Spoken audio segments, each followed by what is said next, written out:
నేను కూడా 5 లక్షల చీటీ 3 లక్షల చీటీ వేసుకున్నాను సార్.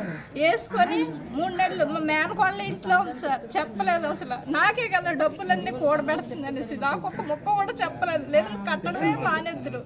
ఇంకా కొబ్బరి పంపింది సార్. 3 చీటీలు ఉన్నాయి. ఇంకా కొబ్బరి పంపింది. చీటీ బ్యాలెన్స్ కట్టబెట్టి అనేసి పాడేసుకో నీ డబ్బుల్ని పాడేసుకొని నీకు ఇచ్చేది. పాడినాళ్ళకి ఎవరికి ఇవ్వలేదు సార్. ఇంక నేను కట్టడం మానేసాను సార్. 2 సంవత్సరాలు 3 సంవత్సరాలు అయిపోతుంది. ఇప్పుడు ఇదిగో 3 నెలలు అదిగో 3 నెలలు, ఇదిగో 3 నెలలు అదిగో 3 నెలలు, అందరికీ అదే వాయిదాలు వేసుకుంటూనే వస్తుంది సార్. ఏమి న్యాయం పోలీసుల దగ్గరికి వెళ్తే పోలీసులు కూడా వాళ్ళకే సలహాలు ఇస్తున్నారు కానీ వాళ్ళకే సమ్మతిస్తున్నారు. మాకేమి న్యాయం అంటే ఏమి జరగట్లేదు సార్.